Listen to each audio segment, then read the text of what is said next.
Welcome to bipolar campus बच्चों, कैसे हो? आशा रखता हूं कि तुम सभी ठीक हो, अच्छे हो, हेल्दी हो। तो चलो फिर स्टार्ट करते हैं बिना देरी किए हुए। तो आज हम लोग जो पढ़ेंगे वो ये है कि cell organelles, prokaryotic cell, eukaryotic cell, इन सारे चीजों पे हम लोग आज गौर करेंगे। पहले बोल देता हूं, मैं पहले पढ़ाऊंगा सेल ऑर्गेनेलिस। पहले मैं सेल ऑर्गेनेलिस को कवर करूंगा, उसके बाद मैं प्रोकैरियोटिक सेल और यूकैरियोटिक सेल के बारे में बोलूंगा। क्योंकि अगर तुम लोग सेल ऑर्गेनेलिस के बारे में अच्छे से नहीं जानोगे तो फिर प्रोकैरियोटिक सेल और यूकैरियोटिक सेल तुम लोग अच्छे से अंडरस्टैंड नहीं कर पाओगे, ठीक है ना? शायद बुक में पहले ही प्रोकैरियोटिक सेल और यूकैरियोटिक सेल दिया हुआ है, लेकिन हम लोग वैसे फॉलो नहीं करेंगे। तो चलो फिर शुरू करते हैं कि बेसिक सेल ऑर्गेनेलिस इन ए सेल। एक सेल में कौन सा सेल ऑर्गेनेलिस मेनली प्रेजेंट रहता है? नंबर 1 पे आता है एंडोप्लाज्मिक रेटिक्यूलम। नंबर 2 पे आता है गोल्जी बॉडी। नंबर 3 पे आता है लाइसोजोम। नंबर 4 पे आता है वैक्यूल। नंबर 5 पे आता है माइटोकॉन्ड्रिया।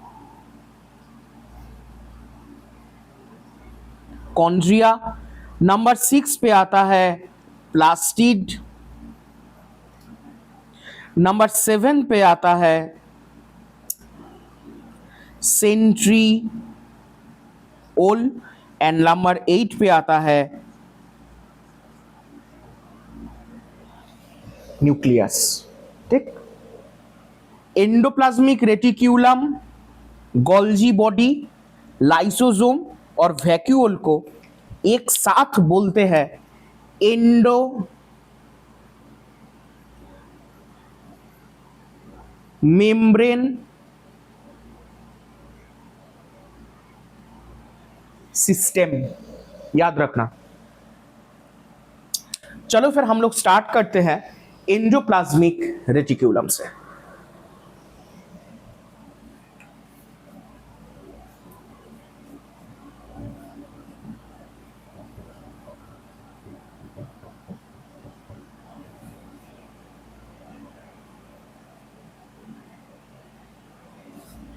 एंडोप्लाज्मिक रेटिक्यूलम जो है वो बेसिकली ओरिजिनेट करता है न्यूक्लियर मेम्ब्रेन से। वो ओरिजिनेट करता है और कभी कभी ऐसा दिखा जाता है कि ये प्लाज्मा मेम्ब्रेन तक या फिर प्लाज्मा मेम्ब्रेन से वो फ्यूज्ड कर जाता है।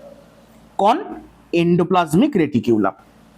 अब एंडोप्लाज्मिक रेटिक्यूलम जो है वो 2 तरीके का होता है। एक होता है स्मूथ एंडोप्लाज्मिक रेटिक्यूलम, दूसरा होता है रफ एंडोप्लाज्मिक रेटिक्यूलम। ये जो स्मूथ एंडोप्लाज्मिक रेटिक्यूलम है, क्यों इसको स्मूथ बोलते हैं? क्योंकि जैसे ये वाला स्ट्रक्चर, क्योंकि smooth endoplasmic reticulum is devoid of ribosome and smooth endoplasmic reticulum is responsible for synthesis of lipid.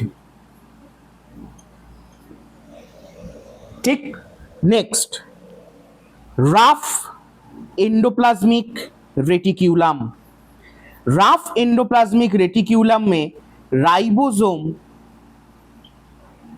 Present रहेगा और रफ एंडोप्लाज्मिक रेटिक्यूलम का फंक्शन जो है वो है प्रोटीन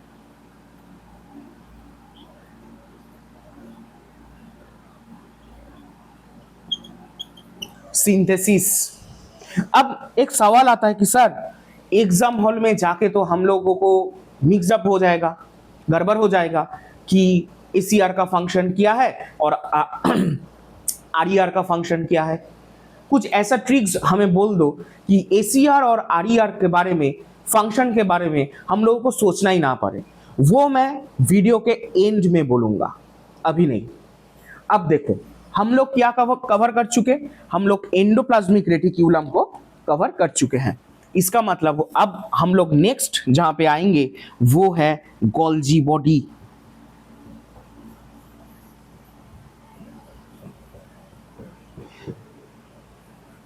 पहले और एक चीज मैं आप लोगों को बोलना चाहता हूं कि जैसे देख लो ये वाला जो एंडोप्लाज्मिक रेटिक्यूलम है इसमें राइबोसोम प्रेजेंट नहीं है।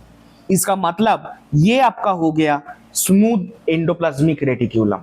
लेकिन इसमें तुम लोग एक dot dot dot dot beads like structure देख सकते हो, जहां मतलब हर एक बीड, हर एक डॉट का मतलब होता है वहां पे राइबोसोम प्रेजेंट है। इसीलिए इसको हम लोग बोलेंगे रफ एंडोप्लाज्मिक रेटिक्यूलम। ठीक है, अभी हम लोग चले आते हैं, हम लोगों का नेक्स्ट जो सेल ऑर्गेनेलिस है वो है गोल्जी बॉडी।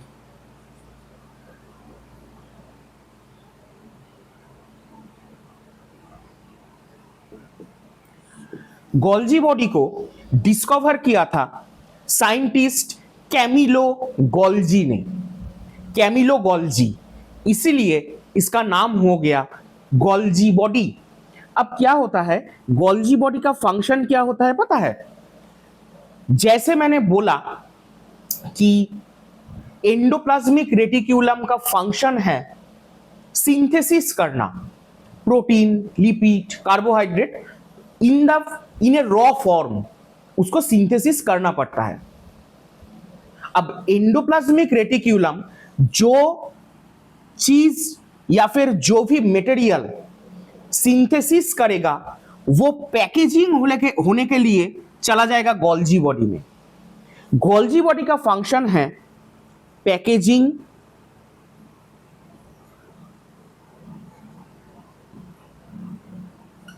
दूसरा हो गया प्रोसेसिंग। ठीक, मतलब वो मॉडिफाई करेगा। इसको मैं थोड़ा सा एक्सप्लेन कर देता हूं, तुम लोगों के लिए अच्छा होगा। जैसे मान लो एंडोप्लाज्मिक रेटिक्यूलम जो है, एंडोप्लाज्मिक रेटिक्यूलम एक लिपिड मॉलिक्यूल को सिंथेसाइज किया, क्या ये वाला लिपिड मॉलिक्यूल अब टेकअप हो जाएगा गोल्जी बॉडी से, गोल्जी बॉडी के अंदर चला जाएगा। गोल्जी बॉडी ये वाला फूड पार्टिकल के साथ कुछ प्रोसेस करेगा, कुछ पैकेज करेगा। मान लो जैसे होता है, दो टर्म है, एक होता है ग्लाइकोसाइडेशन, एक होता है ग्लाइकोसाइलेशन। मतलब ये जो प्रोटीन और लिपिड मॉलिक्यूल जो एंडोप्लाज्मिक मतलब एसीआर और आरईआर सिंथेसाइज करता है उसके साथ वो ग्लूकोज मॉलिक्यूल को ऐड कर देता है, उसी प्रोसेस को बोलते हैं ग्लाइकोसाइलेशन। और एक प्रोसेस है जिसको हम लोग बोलते हैं ग्लाइकोसाइडेशन। अच्छा, अब गोल्जी बॉडी अगर ये वाला फूड पार्टिकल को इनटेक करेगा तो फिर प्रोसेस होगा, पैकेज होगा, उसके बाद वो गोल्जी बॉडी से निकलता है। गोल्जी बॉडी से निकलने के बाद मान लो ये प्रोसेस हो गया, इसके ऊपर एक कवरिंग लग गया। अब ये वाला पार्टिकल कहां पे जाएगा? ये वाला पार्टिकल सीधा एंट्री लेगा लाइसोसोम में। लाइसोसोम, लाइसो वर्ड का मतलब होता है लाइसिस, मतलब होता है ब्रेकडाउन।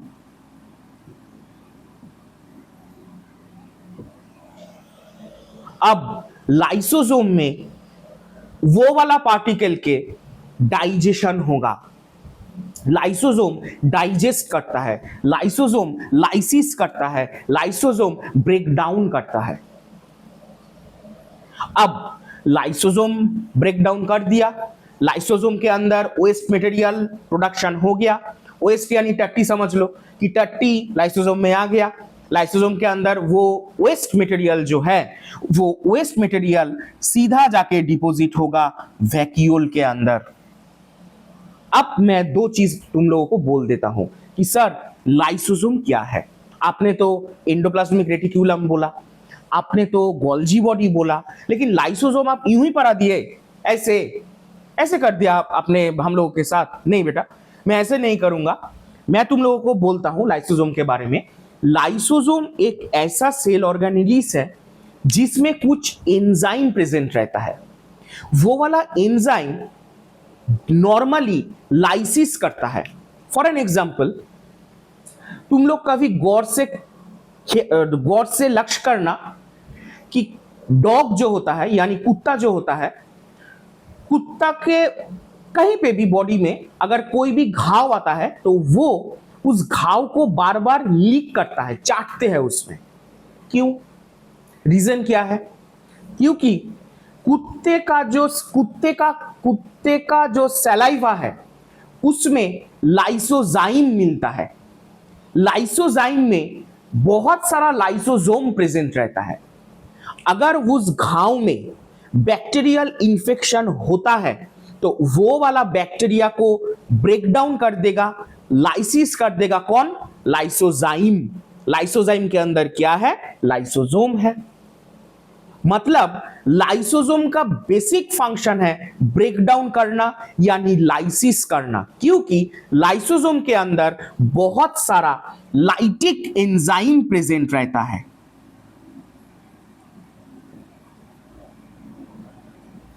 बहुत सारा लाइटिक एंजाइम प्रेजेंट रहता है और डाइजेशन के बाद, ब्रेकडाउन के बाद सब कुछ तो वो डाइजेस्ट नहीं कर पाएगा, कुछ ना कुछ तो वेस्ट मटेरियल रहेगा।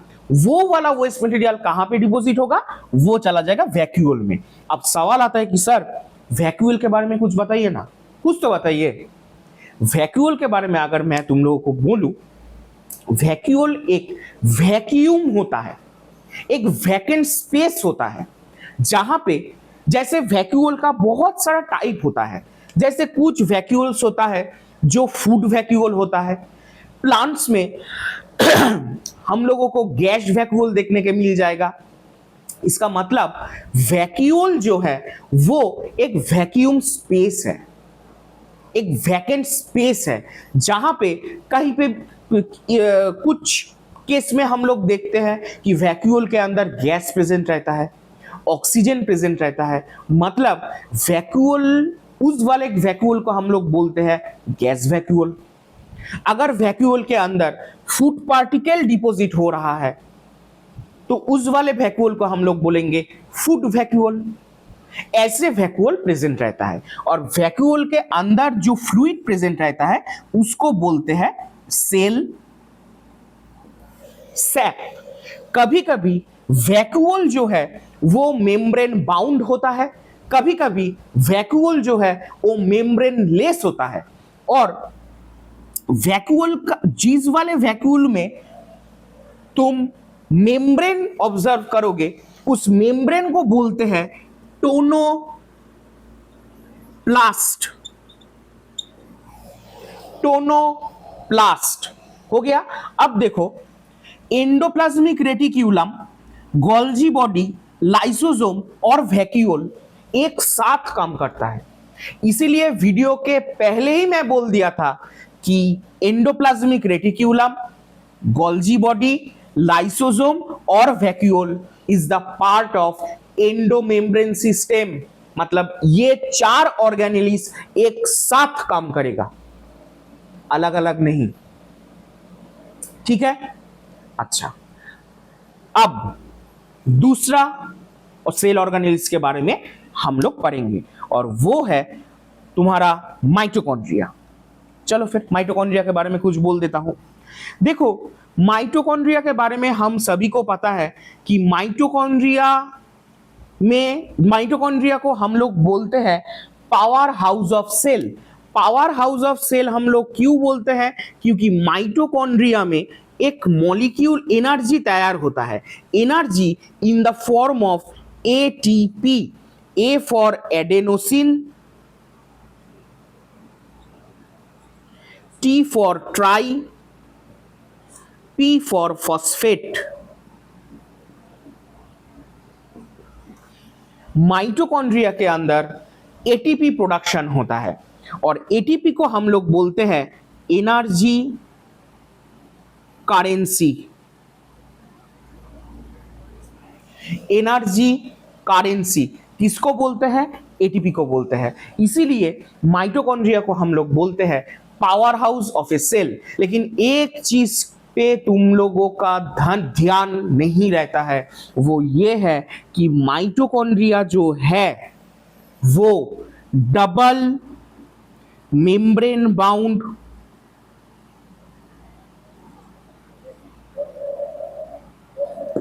सेल ऑर्गेनेलिस है। Double membrane bound cell organelles हमेशा यूकैरियोटिक सेल में मिलेगा, प्रोकैरियोटिक सेल में नहीं मिलेगा। ये चीज ध्यान में रखने का है। अब तुम लोग पूछोगे कि सर प्रोकैरियोटिक सेल में आप बोल रहे हैं कि माइटोकॉन्ड्रिया प्रेजेंट नहीं रहता है, तो फिर प्रोकैरियोटिक सेल यानी बैक्टीरियल सेल कैसे एनर्जी को फॉर्म करता है?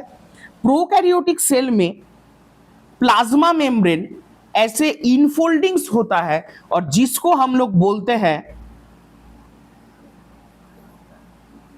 मेसोसोम। प्रोकैरियोटिक सेल में मेसोसोम के हेल्प लेकर प्रोकैरियोटिक सेल एनर्जी प्रोडक्शन करता है। माइटोकॉन्ड्रिया उसमें प्रेजेंट नहीं रहेगा। हालांकि वीडियो के बाद में मैं प्रोकैरियोटिक सेल और यूकैरियोटिक सेल बोल दूंगा, टेंशन मतलब मैं हूं तो बाइपोलर पंडित है तुम लोगों के साथ, टेंशन मत लेना। चलो अभी हम लोग पढ़ेंगे प्लास्टिड।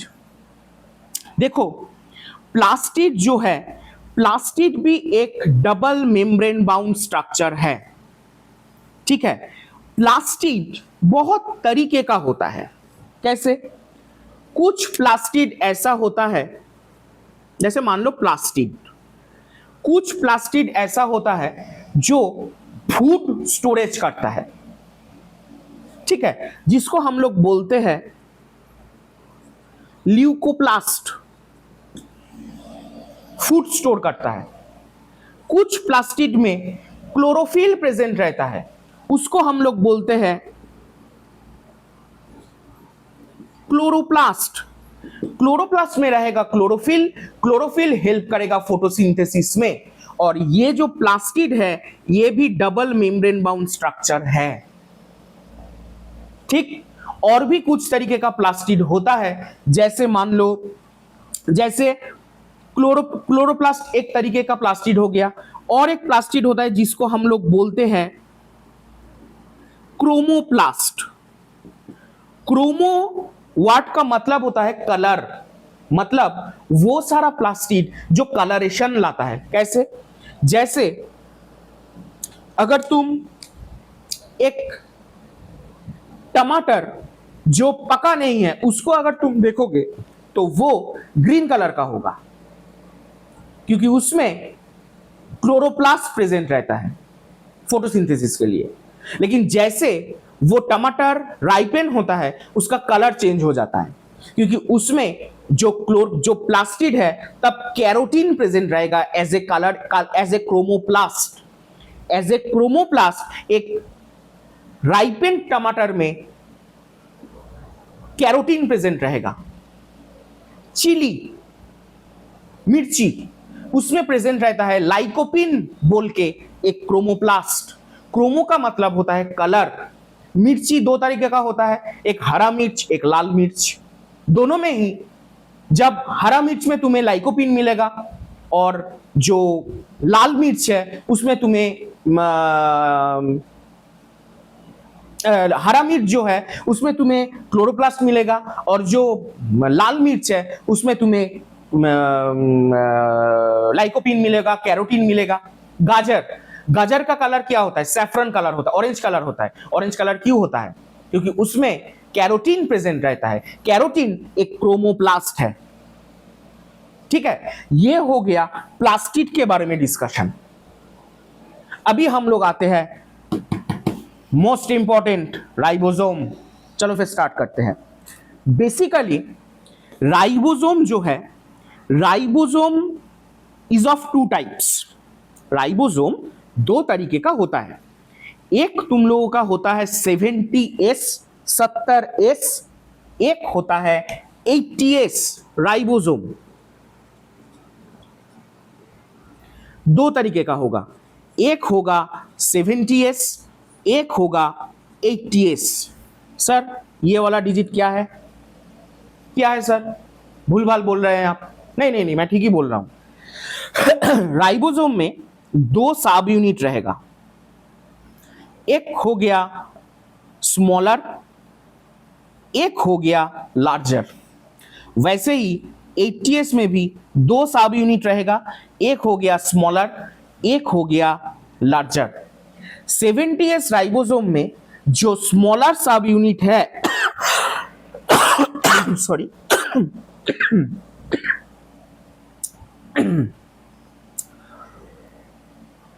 70S राइबोसोम में जो स्मॉलर सब यूनिट है उसमें स्मॉलर सब यूनिट का वैल्यू आता है, या फिर हम लोग बोलते हैं कि स्मॉलर सब यूनिट इज ऑफ 30S और लार्जर सब यूनिट जो है वो तुम्हारा आता है 50S। बोल रहा हूं, पता है तुम लोगों में क्या डाउट आ रहा है, मैं बोलूंगा, टेंशन मत लो। 80S टाइप ऑफ राइबोसोम में लार्जर स्मॉलर वाला जो है वो हो जाता है 40S, स्मॉलर वाला, लार्जर वाला चला जाता है 60S में। सर आप तो गलत पढ़ा रहे हैं, 30 और 50 होता है 80, 40 और 60 होता है 100। आप बोल रहे हैं 80S 70S, आपको कुछ पता ही नहीं है। एक बात ध्यान से सुनो, ये जो एस है, इस एस को हम लोग बोलते हैं वेदबार्ग कांस्टेंट। ये कोई एडिशन या सब्सट्रैक्शन का खेल नहीं है। जब तुम लोग मास्टर्स में जाओगे, जैसे मैंने जूलॉजी में मास्टर्स किया है इनव्यू से, तो अगर तुम मास्टर्स पे जाओगे तो एक प्रैक्टिकल तुम लोगों को करना पड़ेगा। जितना मैंने सेल ऑर्गेनेलिस को बोला, वो सेल ऑर्गेनेलिस को तुम्हें सेंट्रीफ्यूज करना होगा। वो जो सेंट्रीफ्यूज करने के बाद जब ये सेल ऑर्गेनेलिस धीरे धीरे सेटल डाउन होता है, उसके बेसिस पे इसका नाम आता है। ये सिंपल एडिशन और सब्सट्रैक्शन नहीं है, तुम लोगों का स्टैंडर्ड का नहीं है। लेकिन इतना याद रख लो कि 70S टाइप ऑफ राइबोसोम में दो सब यूनिट है, एक है 30, एक है 50। 80S में प्रेजेंट रहता है 40 और 60। अब 80S टाइप ऑफ जो राइबोसोम है वो प्रेजेंट रहेगा यूकैरियोटिक सेल में। राइबोसोम जो है वो होता है membraneless. 70S type of ribosome present रहता है प्रोकैरियोटिक सेल में, ये भी होता है membraneless. Clear? Not senseless, membraneless. ठीक है मेरे बच्चों, हो गया? तो फिर मैं राइबोसोम को कंप्लीट कर दिया। अभी हम लोग आएंगे सेंट्रियोल में। सेंट्रियोल में देखो,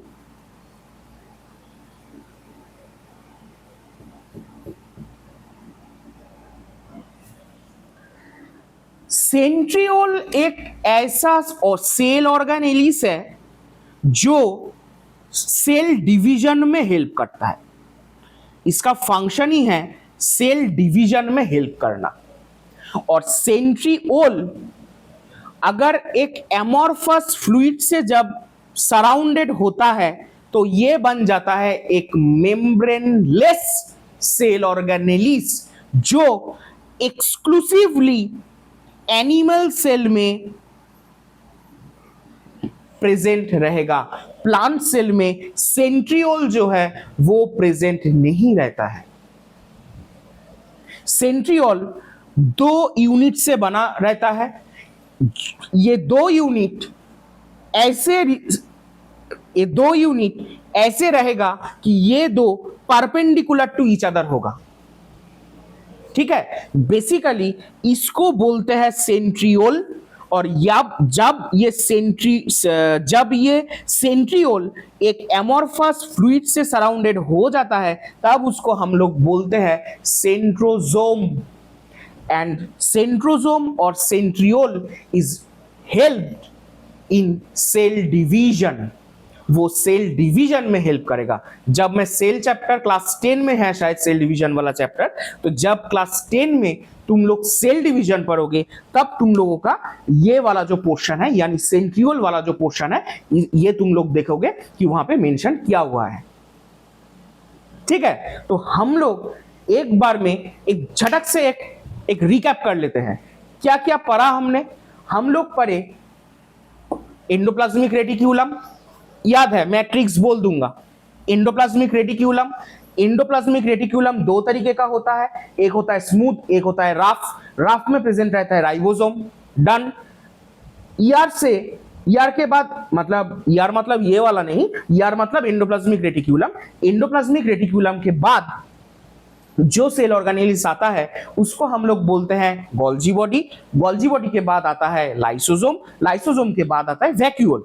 और endoplasmic reticulum, Golgi body, lysosome, vacuole, ये चारों सेल ऑर्गेनेलिस मिलके जो चारों ऑर्गेनेलिस को एक साथ बोलते हैं एंडोमेम्ब्रेन सिस्टम। और उसके बाद हम लोग पढ़े हैं माइटोकॉन्ड्रिया कवर कर चुके हैं, power house of cell, ribosome cover कर चुके हैं, प्लास्टिड कवर कर चुके हैं, सेंट्रियोल कवर कर चुके हैं। ठीक, अभी हम लोगों का एक सेल ऑर्गेनेलिस बाकी है, वो है न्यूक्लियस।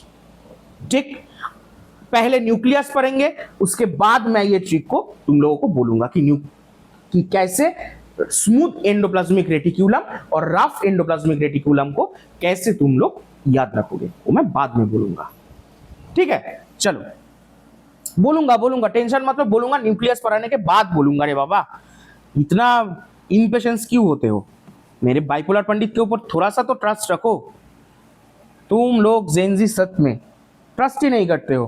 अरे ट्रस्ट करके देखो ना, हम लोग हैं तुम लोगों के लिए, टेंशन काय को लेते हो? अच्छा चलो फिर स्टार्ट करते हैं न्यूक्लियस से। देखो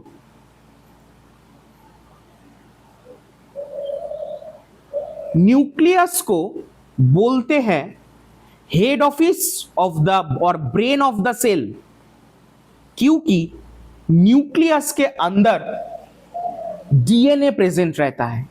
मैं बोल देता हूं, न्यूक्लियस के अंदर डीएनए प्रेजेंट रहता है और इस वाले डीएनए को हम लोग बोलते हैं क्रोमाटिन फाइबर। Chromatin fibre. और न्यूक्लियस का ये वाला जो डीएनए है, ये जब रैप करता है मतलब रैपिंग करता है, तब ये वाला डीएनए फॉर्म करता है क्रोमोसोम में।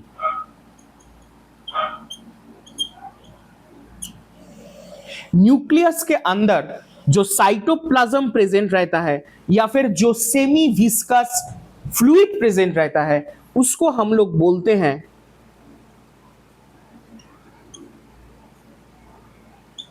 न्यूक्लियोप्लाज्म। और न्यूक्लियस जब एक मेम्ब्रेन से सराउंडेड होता है उसको हम लोग बोलते हैं nuclear membrane. Narendra Modi ji India के हेड ऑफिस है, ब्रेन है, तो फिर नरेंद्र मोदी जी हो गया तुम लोगों का न्यूक्लियर मेम्ब्रेन। डन। और एक चीज है कि न्यूक्लियस के अंदर और एक छोटा सा सेल ऑर्गेनेलिस प्रेजेंट रहता है, सर्कुलर सेल ऑर्गेनेलिस, जिसको हम लोग बोलते हैं न्यूक्लियोसोम।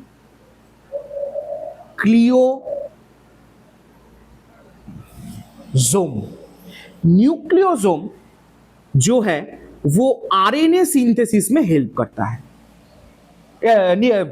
तरीका नॉट न्यूक्लियोसोम, एक्सट्रीमली सॉरी बेटा, ये न्यूक्लियोसोम नहीं है। मैं भी कहां से कहां पहुंच गया। ये न्यूक्लियोसोम नहीं है, ये है न्यूक्लियोलास। न्यूक्लियोलास जो है वो आरएनए सिंथेसिस में हेल्प करता है। ठीक है, अब क्या क्या बोला मैंने न्यूक्लियस में? न्यूक्लियस को बोलते हैं ब्रेन ऑफ द सेल। अगर न्यूक्लियस रहेगा तो वो सेल जिंदा है, अगर न्यूक्लियस नहीं रहेगा तो वो सेल डेड है। ठीक। नेक्स्ट, न्यूक्लियस के अंदर डीएनए प्रेजेंट रहता है जिसको हम लोग बोलते हैं क्रोमाटिन फाइबर। ये वाला डीएनए जब हिस्टोन प्रोटीन के अराउंड, हिस्टोन एक बेसिक प्रोटीन है, जब हिस्टोन प्रोटीन के अराउंड वो रैप अप करता है तब वो फॉर्म करता है क्रोमोसोम। ह्यूमन के केस में हम लोगों में टोटल क्रोमोसोम नंबर है 46 और 23 पेयर्स। अंडरस्टूड। देन न्यूक्लियस के अंदर जो फ्लूइड प्रेजेंट रहता है उसको हम लोग बोलते हैं न्यूक्लियोप्लाज्म। और न्यूक्लियस के अंदर और एक चीज प्रेजेंट रहता है जिसको बोलते हैं न्यूक्लियोलास, जो आरएनए सिंथेसिस में मदद करता है। This is all about nucleus. एक चीज मैं बोल देता हूं, जैसे ये वाला जो प्रोकैरियोटिक, ये वाला जो न्यूक्लियर मेम्ब्रेन है, यानी नरेंद्र मोदी जी है, अभी तो फिलहाल बंगाल में नरेंद्र मोदी जी का ही राज चल रहा है तो जय श्री राम बोलना पड़ेगा। मैं फेवर भी करता हूं, मैं बहुत दिन से वेट कर रहा था कि बंगाल में सैफरन कलर आए, the lotus has to be bloom. तो इसके अलावा मैं बाकी कुछ नहीं बोलूंगा वरना ये पॉलिटिकल वीडियो हो जाएगा, तो छोड़ दो। तो फिर मैं जो बोलना चाहता हूं, ये जो न्यूक्लियर मेम्ब्रेन है, ये न्यूक्लियर मेम्ब्रेन तुम लोगों का चला गया। जो प्रोकैरियोटिक सेल रहता है, प्रोकैरियोटिक सेल में न्यूक्लियर मेम्ब्रेन कभी भी प्रेजेंट नहीं रहेगा। न्यूक्लियर मेम्ब्रेन, प्रोकैरियोटिक सेल में न्यूक्लियस जो होता है वो नेकेड होता है, वो न्यूड होता है, क्योंकि वो कोई भी न्यूक्लियर मेम्ब्रेन से कवर्ड नहीं होता, मतलब नंगा होता है, एकदम शुद्ध हिंदी में नंगा होता है वो प्रोकैरियोटिक सेल में न्यूक्लियस। हो गया। अच्छा, अभी मैं वो वाला ट्रिक्स तुम लोगों को बोलता हूं कि कैसे स्मूथ एंडोप्लाज्मिक रेटिक्यूलम और रफ एंडोप्लाज्मिक रेटिक्यूलम को तुम याद रखोगे, इसका फंक्शन। चलो देखो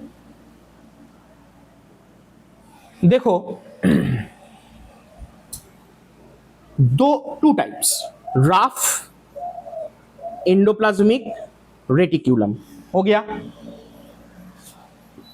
और हो गया स्मूथ एंडोप्लाज्मिक रेटिक्यूलम। अभी एक ग्रोसरी शॉप तुम लोग चले जाओ, ग्रोसरी शॉप में जाके थोड़ा सा मक्खन खरीद के लाओ। किसी को लगाने के लिए नहीं बोल रहा हूं, मक्खन लेके आओ। मक्खन को अगर तुम टच करोगे तो देखोगे हाथ में वो स्लिपरी हो जाता है, मतलब जो चीज स्मूथ है, जो स्मूथ है वो यानी फैट है। तो फिर smooth endoplasmic reticulum, smooth is equal to lipid, मतलब स्मूथ एंडोप्लाज्मिक रेटिक्यूलम का फंक्शन है लिपिड सिंथेसिस करना।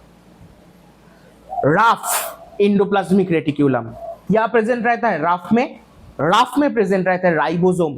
राइबोसोम का फंक्शन क्या है? Protein synthesis. इसका मतलब रफ एंडोप्लाज्मिक रेटिक्यूलम का फंक्शन ही है प्रोटीन सिंथेसिस। मैं बोलूंगा आरईआर के बारे में मत सोचो, स्मूथ एंडोप्लाज्मिक रेटिक्यूलम के बारे में सोचो। स्मूथ यानी फैट, यानी मक्खन, यानी बटर, मतलब ये बटर जो है वो फैट है, तो फिर स्मूथ जहां पे होगा वो फैट सिंथेसाइज करेगा। अगर स्मूथ एंडोप्लाज्मिक रेटिक्यूलम तुम लोग याद रख पाए तो रफ तो ऑटोमेटिकली याद रहेगा, कौन सी बड़ी बात है ना बच्चों। तो फिर चलते हैं, हम लोगों का जो लास्ट टॉपिक है वो है prokaryotic cell and eukaryotic cell. उसके बारे में भी मैं तुम लोगों को बोल देता हूं। चलो देखो, सेल से तुम लोगों को ऐसा क्वेश्चन मिलेगा सेल ऑर्गेनेलिस में, तुम लोगों के स्टैंडर्ड में, वो चाहे आईसीएसई हो या फिर सीबीएसई हो। अभी तो तुम लोगों को बारे में जैसे एसीआर, आरईआर बहुत इंपॉर्टेंट है, उनमें से माइटोकॉन्ड्रिया इंपॉर्टेंट है, न्यूक्लियस इंपॉर्टेंट है। तो ये सेल ऑर्गेनेलिस को तुम लोग थोड़ा सा अच्छे से करो और इन लोगों का जो फंक्शन है, फंक्शन को अच्छे से पढ़ो। तो यहां से सेल चैप्टर से तुम लोगों में सवाल आएगा। अभी हम लोग जो पढ़ेंगे वो हो गया हो तुम्हारा प्रोकैरियोटिक सेल और दूसरा हो गया प्रोकैरियोटिक सेल। देखो ये जो ये प्रो का मतलब होता है प्रिमिटिव, और ये जो यू का मतलब होता है ये होता है ट्रू। अब सर इसका मतलब थोड़ा सा समझा दीजिए, आप तो बहुत ज्ञानी है, थोड़ा सा समझा दीजिए। आप बोल दे रहा हूं प्रोकैरियोटिक सेल जो है वो इवोल्यूशन के दौरान सबसे पहले आया था, इसलिए उसको बोलते हैं प्रिमिटिव। प्रोकैरियोटिक सेल यानी कैरियन का या कैरियो, इस टर्म का मतलब होता है न्यूक्लियस, मतलब प्रिमिटिव न्यूक्लियस, ट्रू न्यूक्लियस। अब प्रिमिटिव न्यूक्लियस का मतलब क्या है? प्रिमिटिव न्यूक्लियस का मतलब होता है नंगा डीएनए, मतलब जहां पे नरेंद्र मोदी जी प्रेजेंट नहीं रहेगा, जैसे साउथ इंडिया, तमिलनाडु, नरेंद्र मोदी जी के सरकार वहां पे नहीं चलेगा। और यूकैरियोटिक मतलब पश्चिम बंगाल, जहां पे नरेंद्र मोदी जी का रूल चलता है, राज चलता है। इसका मतलब जो न्यूक्लियस है वहां पे वो न्यूक्लियर मेम्ब्रेन से कवर्ड अप होगा। कहां पे? यूकैरियोटिक सेल में। प्रोकैरियोटिक सेल में न्यूक्लियस जो है वो नंगा होगा। ठीक, मतलब न्यूक्लियर मेम्ब्रेन यानी नरेंद्र मोदी जी प्रेजेंट नहीं रहेगा। दूसरा, प्रोकैरियोटिक सेल में जो न्यूक्लियस रहेगा उसमें उसको हम लोग बोलते हैं न्यूक्लियोइड, और यूकैरियोटिक सेल का जो जेनेटिक मटेरियल रहता है उसको हम लोग बोलते हैं ट्रू न्यूक्लियस और क्रोमाटिन फाइबर हुआ। प्रोकैरियोटिक सेल में membrane bound cell organelles present नहीं रहेगा। जैसे माइटोकॉन्ड्रिया, जैसे प्लास्टिड, जैसे गोल्जी बॉडी, जैसे एंडोप्लाज्मिक रेटिक्यूलम, जैसे लाइसोसोम प्रेजेंट नहीं रहेगा। यूकैरियोटिक सेल में membrane bound cell organelles present रहेगा, जैसे माइटोकॉन्ड्रिया, जैसे प्लास्टिड, जैसे एंडोप्लाज्मिक रेटिक्यूलम, जैसे गोल्जी बॉडी, जैसे लाइसोसोम, जैसे वैक्यूल प्रेजेंट रहेगा। ठीक है, ये तुम्हारा हो गया प्रोकैरियोटिक सेल और यूकैरियोटिक सेल। हाँ, वैक्यूल जो है वो कभी कभी मेम्ब्रेन बाउंड भी होता है और कभी कभी मेम्ब्रेन लेस भी होता है। तो वैक्यूल के बारे में उतना हम लोग गौर नहीं करेंगे, ज्यादा हम लोग गौर करेंगे तुम लोगों का जो माइटोकॉन्ड्रिया है, क्लोरोप्लास्ट है, एंडोप्लाज्मिक रेटिक्यूलम यानी एंडोमेम्ब्रेन सिस्टम में जो जो सेल ऑर्गेनेलिस आता है एक्सेप्ट वैक्यूल, उसके बारे में हम लोग गौर करेंगे कि ये सारा चीज यूकैरियोटिक सेल में प्रेजेंट रहेगा। देखो यूकैरियोटिक सेल जो है ना, इसका जो न्यूक्लियस है वो एडवांस है, क्योंकि इवोल्यूशन के दौरान यूकैरियोटिक सेल बाद में आया और प्रोकैरियोटिक सेल पहले आया। तो पहले जो आता है वो प्रिमिटिव आता है, उतना डेवलप नहीं होता है, वो उतना मैच्योरिटी के साथ नहीं आता है। जैसे मान लो कि हम लोगों के जमाने में, मैं जेन मिलेनियल से बिलोंग करता हूं, 1996 में मेरा जन्म हुआ था, तो तब तो सेल फोन भी नहीं आया था। अभी तो हम लोगों के पास टैबलेट, आईपैड, टच फोन, ये सब कुछ है। चश्मा में भी मेटा ग्लास में भी अभी चला आया है एंड्रॉइड सिस्टम। फिर टेक्नोलॉजी हाई हो रहा है, मतलब यूकैरियोटिक सेल जो है ये एडवांस है। प्रोकैरियोटिक जो है वो जाता है जेन मिलेनियल को, ये उतना एडवांस है ही नहीं उतना एडवांस। प्रोकैरियोटिक सेल का एग्जाम्पल क्या है? बैक्टीरिया, वायरस नहीं। वायरस को हम लोग प्रोकैरियोटिक और यूकैरियोटिक कोई भी कैटेगरी में नहीं डालते हैं, वायरस एक अलग चीज है। बैक्टीरिया जो है वो तुम लोगों का चला गया प्रोकैरियोटिक सेल में। यूकैरियोटिक सेल का एग्जांपल हम लोग एनिमल, प्लांट, फंजाई,